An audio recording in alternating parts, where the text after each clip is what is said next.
Jordan Belfort wasn't just another stockbroker on Wall Street.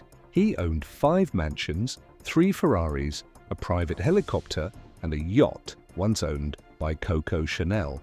He was 29 years old, and every single dollar was stolen. In 1998, the FBI stormed into one of the biggest stock brokerage firms in America.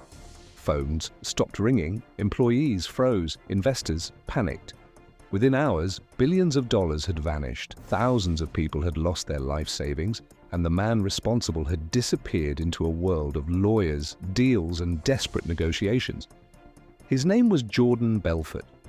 The world would later know him as the Wolf of Wall Street. But long before Hollywood turned his life into a blockbuster movie, long before Leonardo DiCaprio immortalized him on screen, Jordan Belfort had built one of the most audacious and ruthless financial empires in American history. He became extraordinarily rich.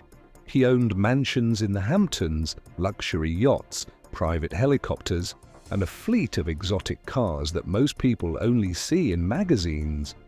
He threw parties that cost more than most people earn in a lifetime. He employed hundreds of people and generated hundreds of millions of dollars. The shocking part was never how much money he made, it was how he made it. And more importantly, how he convinced hundreds of ordinary people to help him do it. This is the true story of how one man from Queens, New York, built a $200 million lie on Wall Street, corrupted an entire generation of young brokers, destroyed thousands of innocent lives, and almost got away with all of it. But to understand how Jordan Belfort became the Wolf of Wall Street, you first need to understand where he came from, because nothing about his background suggested he was destined for Wall Street. Nothing suggested he was destined for prison either. He was simply an ordinary kid from an ordinary neighborhood with one extraordinary obsession: money. Jordan Belfort was not born into wealth. He did not grow up in a Manhattan penthouse or attend elite private schools. He grew up in a middle-class family in Queens, New York, surrounded by ordinary people living ordinary lives. His parents were accountants. His neighborhood was decent but unremarkable. There were no family connections to Wall Street, no inherited wealth, no shortcuts waiting for him. But from an early age, something about Belfort was different from the other kids around him. While his friends thought about sports and summer holidays, Belfort thought about money with an intensity that most adults never develop, not just having money, making it. The process of converting nothing into something fascinated him in a way that bordered on obsession. He studied people who had money, he watched how they carried themselves, he paid attention to what separated those who had it from those who did not. And as a teenager, he ran his first experiment. During one summer, he and a childhood friend decided to sell Italian ice on the beach. It was a simple idea, a humble product. But Belfort approached it differently from any other teenager running a summer job. He thought about positioning. He thought about how to approach customers. He thought about how to make people feel good about buying from him rather than from someone else. By the end of that summer, the 2 teenagers had reportedly earned tens of thousands of dollars selling Italian ice on a beach in New York. The product was not special. The selling was, and Belfort knew it. He had discovered something that would define the rest of his life and eventually destroy it. Selling is not about what you are offering. It is about how you make the other person feel. Create enough excitement, enough urgency, enough belief that something extraordinary is about to happen, and people will buy almost anything from you. That insight, discovered on a beach in Queens before he had even finished high school, was both his greatest gift and the seed of everything that would eventually go wrong. After college, Belfort tried several different paths. He briefly sold meat and seafood door to door, reportedly building a small but profitable operation before it collapsed. He tried other ventures. Nothing quite worked the way he imagined. But eventually, inevitably, he found his way to Wall Street. He landed a position as a trainee stockbroker at a firm in Manhattan. And on his very first day, something clicked into place that never clicked. back out. He walked into a world that operated by completely different rules. Senior brokers at this firm were not earning comfortable middle-class salaries. They were making more money in a single month than most families earned in an entire year. The cars in the parking lot were Porsches and BMWs. The suits were hand-tailored. The conversations were about commissions worth tens of thousands of dollars and deals worth millions. The culture was aggressive, competitive, and intoxicating for someone with Belfort's particular psychology. He felt immediately at home. He began learning everything he could as fast as he could, how the markets worked, how trades were executed, how commissions were calculated, how clients were found and kept and persuaded to invest more.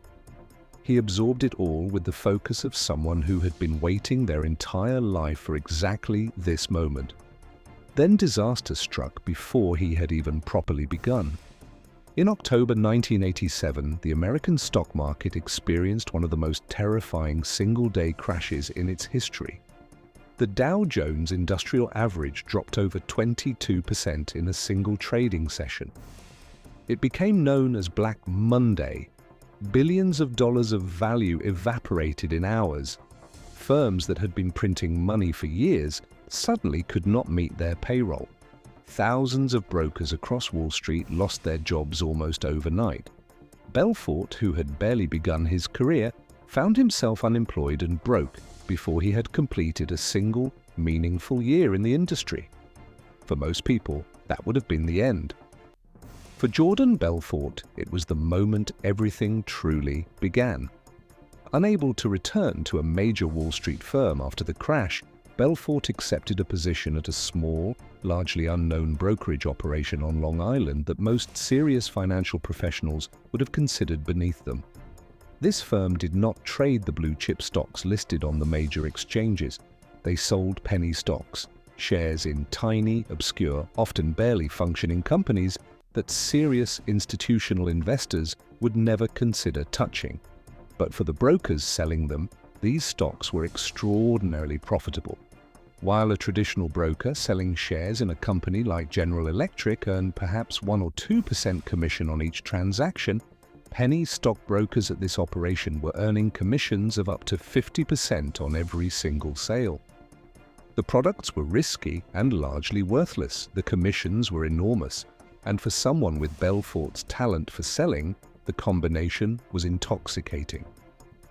He arrived at this small operation, and within weeks, something became undeniable.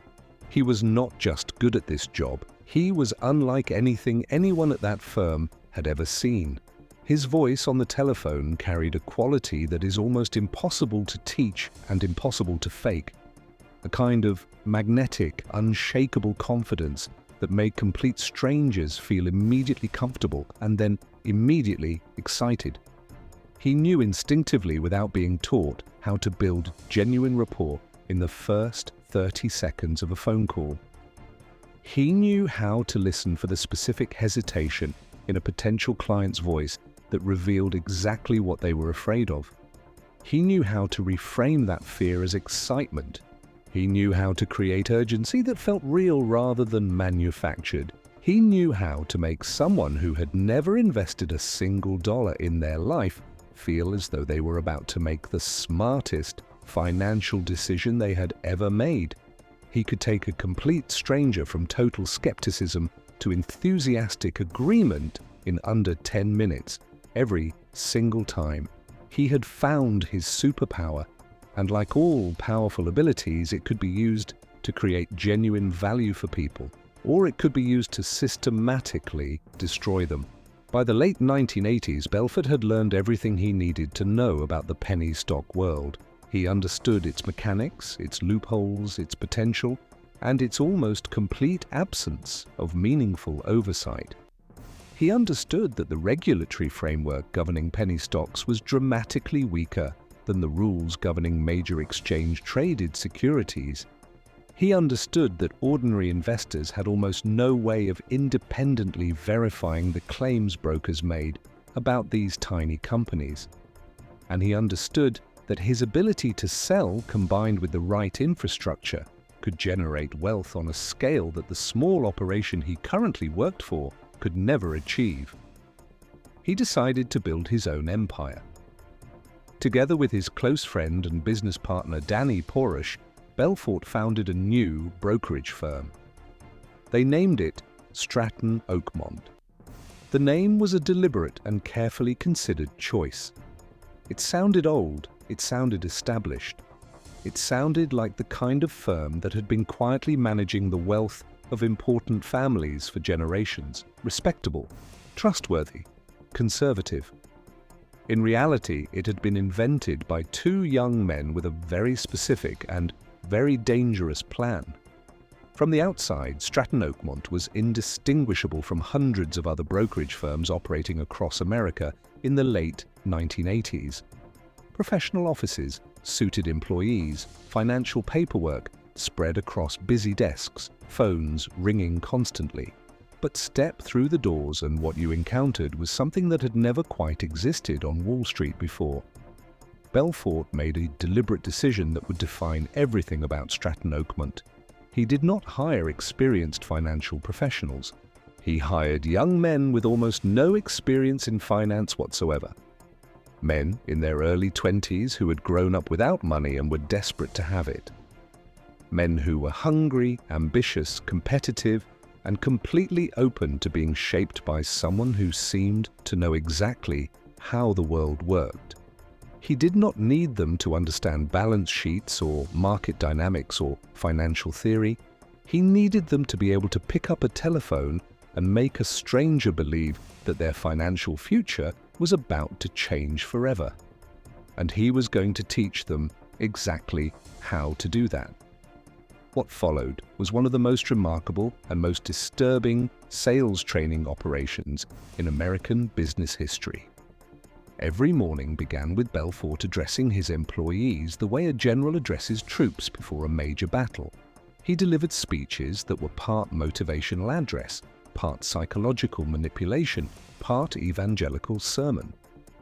He made his employees believe they were exceptional, that they had been selected for something most people could never access, that the ordinary rules and ordinary limitations that constrained other people simply did not apply inside Stratton Oakmont.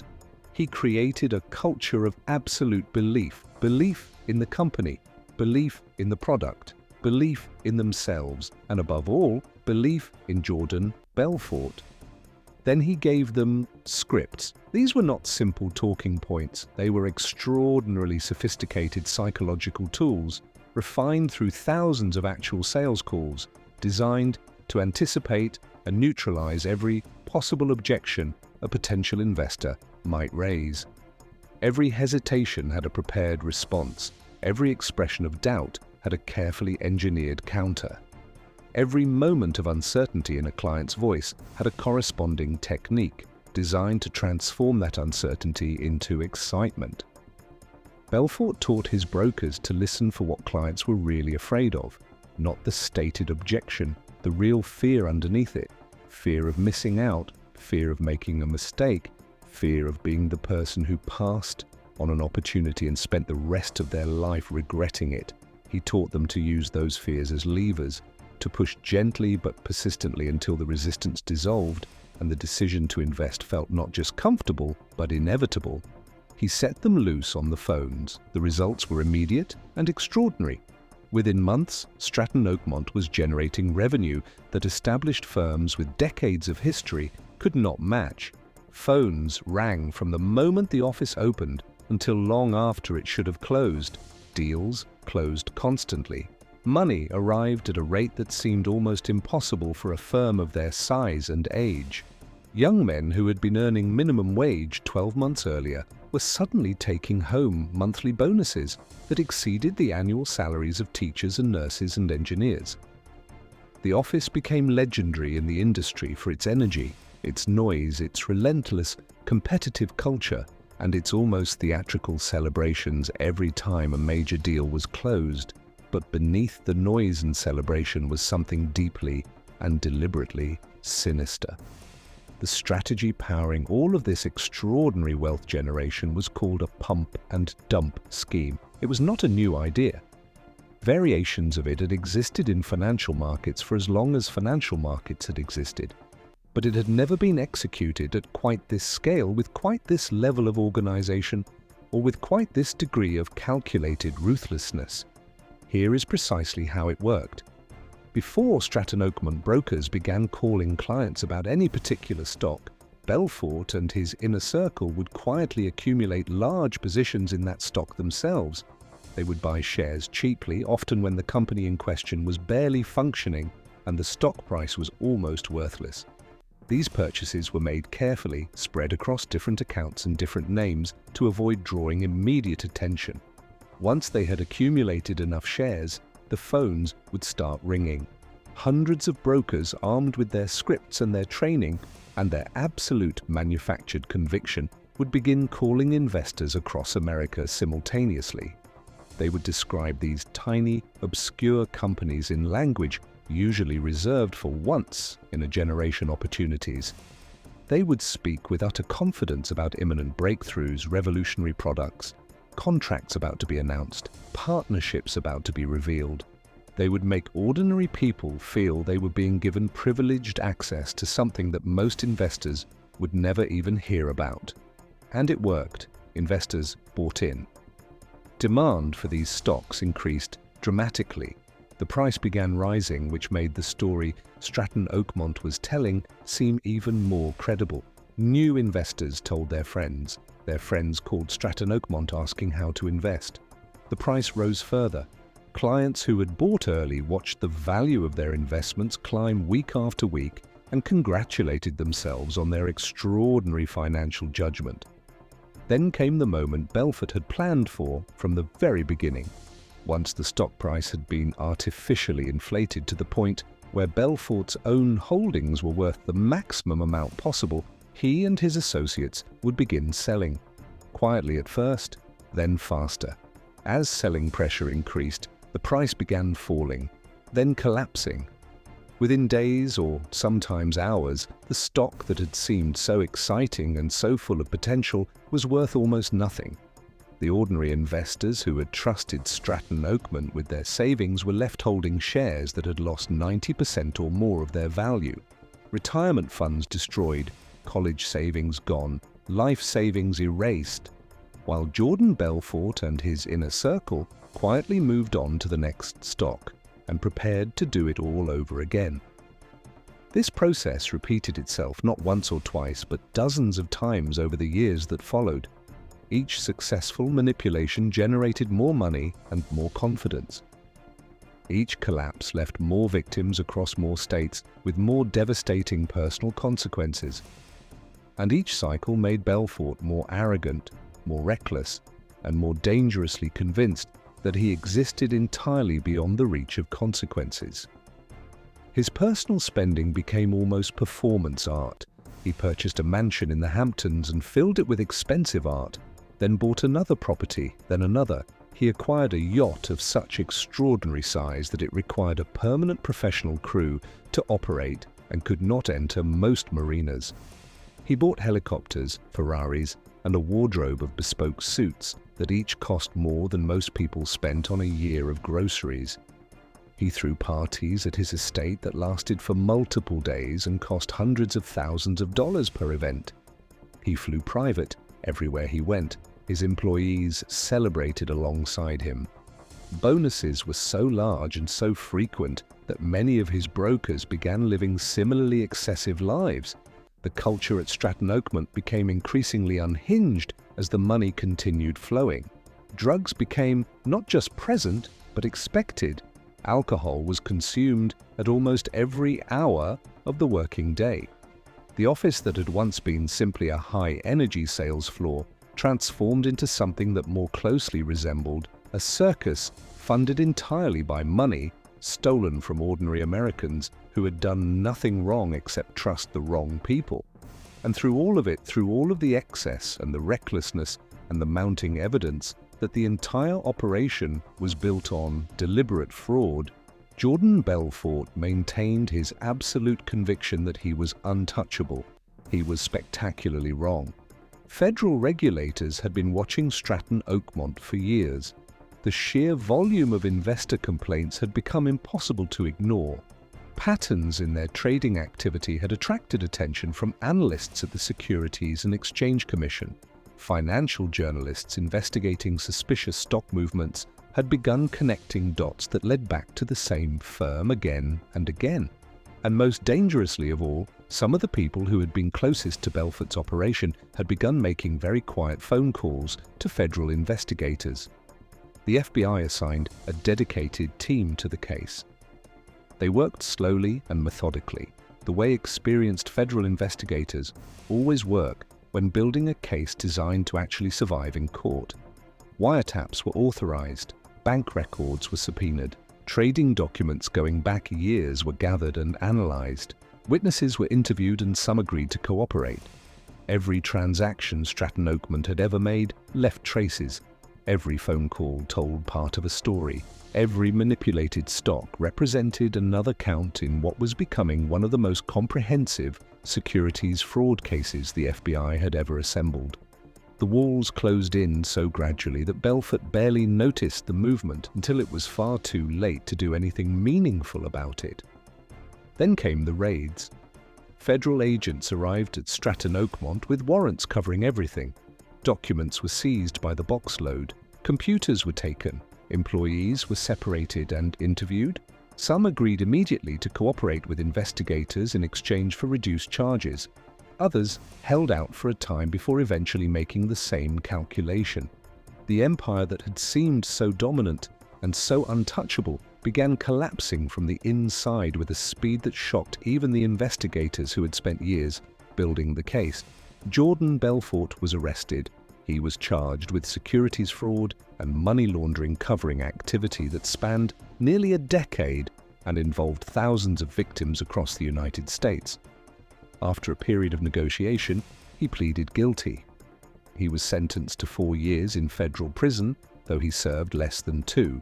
He was ordered to pay $110 million in restitution to the investors his firm had defrauded. Stratton Oakmont was permanently shut down. Danny Porush received a longer sentence.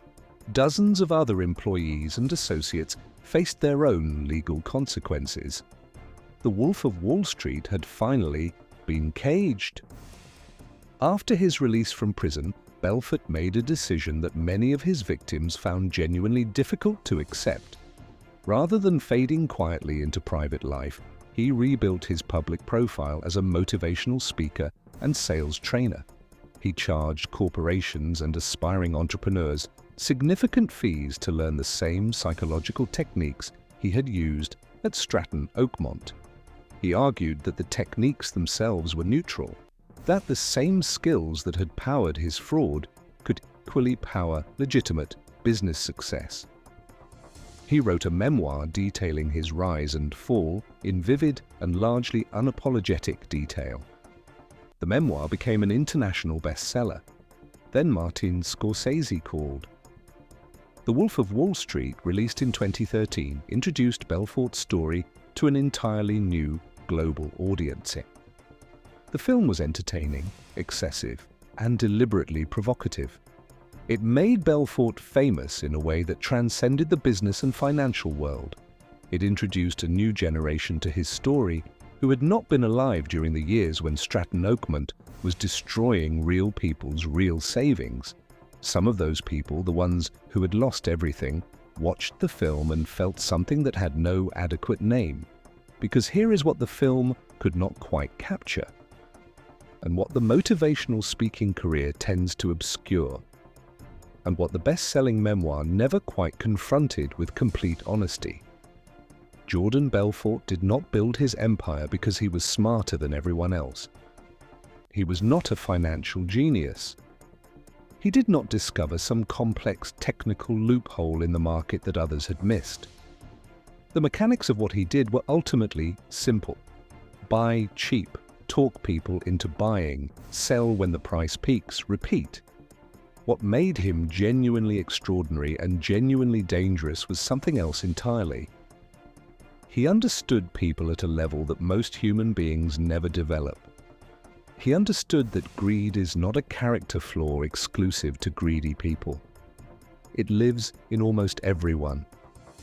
The desire to improve your situation, to secure your family's future, to feel like you have finally caught a break, to believe that the person on the other end of the phone has the answer you have been waiting for.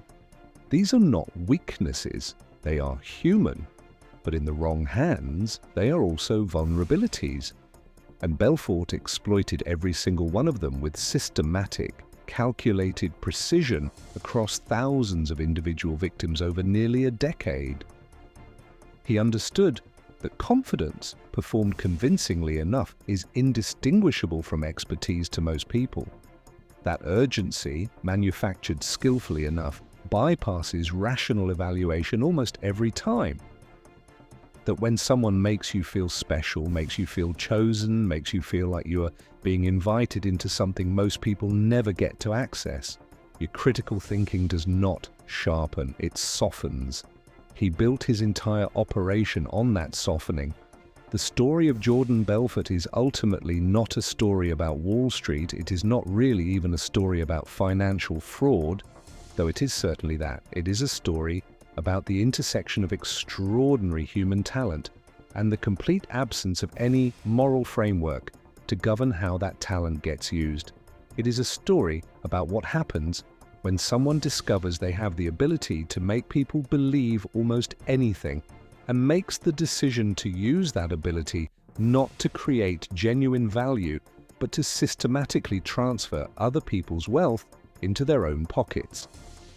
It is also, and this is perhaps the most uncomfortable part, a story about how the systems designed to protect ordinary people from exactly this kind of exploitation can be too slow, too understaffed, and too structurally limited to intervene before enormous damage has already been done. Thousands of people lost real money, real retirement savings, real college funds set aside over years of careful saving, real financial security destroyed by someone who understood their psychology well enough to make them hand it over willingly. That is the story the parties and the Ferraris and the Hollywood movie tend to obscure.